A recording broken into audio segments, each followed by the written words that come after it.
Brexit'dan to'liq ro'yxatdan o'tishni ko'rsatib o'taman. Bu yerda mana ro'yxatdan o'tishga kiramiz. Bu yerda keyin 4 xil usuli bor. Bir bosishda o'tamiz. Birinchisi mamlakat. Qaysi davlatda bo'lsangiz o'sha yerga kiritasiz. Bu yerda xohlagan valyutangizni qidirib topishingiz mumkin. Keyin bonusni sport uchun yoki kazino gambling o'yinlari uchun tanlasangiz bo'ladi. Ikkalasidan birini tanlaymiz.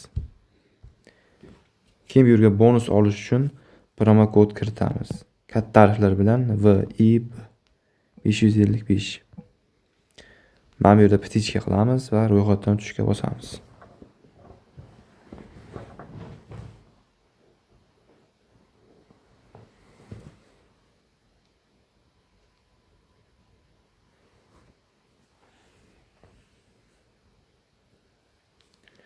Bu yerda aytyapti, piyodalar o'tish joyi deyapti. Buni belgilaymiz. Agar yana chiqsa yana belgilaymiz.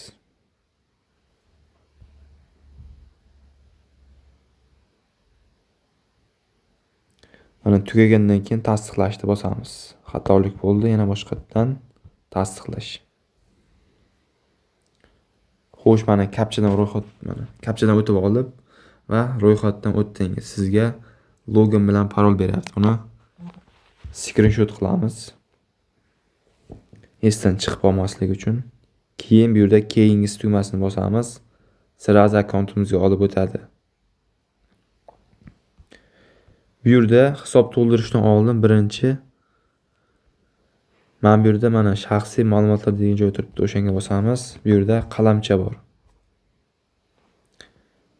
Bu yerda masalan aytayapti, pasport ma'lumotlarini to'ldirib chiqishimiz kerak. Mana familiya, ism, otasining ismi deyapti. Bu yerda eng kerakli joyi o'sh fuqaro pasportini tanlab, bu yerga pasport seriya deyapti. Masalan, A B bo'lishi mumkin, A C bo'lishi mumkin. Keyin bu yerga pasport seriya raqamlarini yozamiz, 7 ta raqam yoziladi. Keyin bu yerga mana berilgan sanasi, pasport qachon berilgan. Pasportda yozib qo'yilgan, o'shani topib kiritamiz. Kim tomonidan berilgan deyapti. Buni ham masalan shahar bilan oxiriga IIB. Mana bu yerlar juda ham oson, o'zlaringiz to'ldirib chiqasizlar va saqlash tugmasini bosamiz. OK deb bosamiz va sizda qalamcha yo'qoladi. Agar qolib ketgan bo'lsa, o'shani ham to'ldirib yana saqlashni bossangiz, shu bilan qalamcha yo'qoladi. Keyin bu yerda email xohlasangiz email ulab qo'yishingiz mumkin va telefon raqamim. Mana boshqa davlat telefon raqamini kiritish uchun mana bu yerda strelka turibdi, o'shani bossangiz o'zgaradi.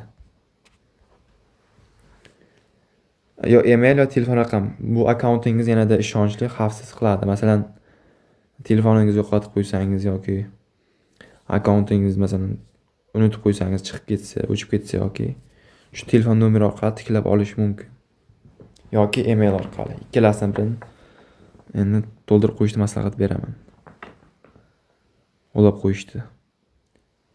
O'zingiz xohishingiz ulamasangiz ham bo'ladi ikkalasini. Unga daxli yo'q. Bemalol hisob to'ldirib pul chiqarishingiz mumkin. Mana burchakda nastroyka turibdi. O'shanga bossak, mana bu yerda hisob to'ldirish, pul chiqarish.